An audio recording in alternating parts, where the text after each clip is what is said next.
Sit-in peu ordinaire à Balantakunda. Tout à fait. Des populations de 200 villages du Balantakunda, région de Sédhiou, réunies pour dire non au viol, braquage commis par les bandes armées. Et ces populations ont barré la route et réclament le renforcement des bases militaires. Bakary Conté, Tierno Laurent Mendy.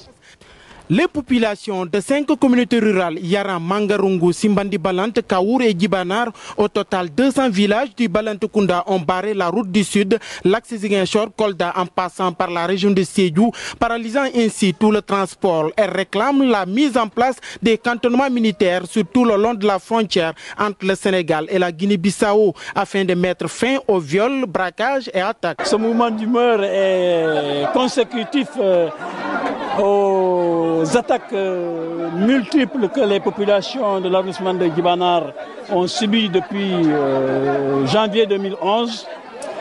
Mais quelque part, la goutte d'eau qui a débordé aura été l'attaque perpétrée à Birkama la nuit du jeudi au vendredi.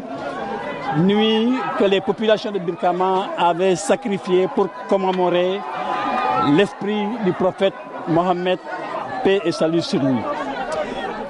À la suite de cet événement douloureux, les populations du Balantakunda, réunies autour de l'arrondissement de Djibanar, n'en pouvaient plus.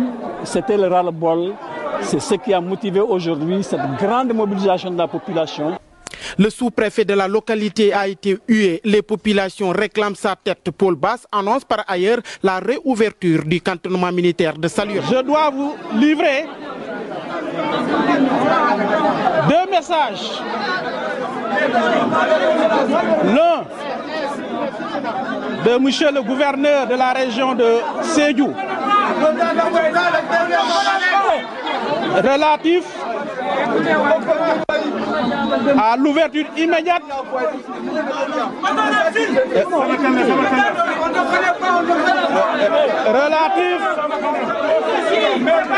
relatif à l'ouverture immédiate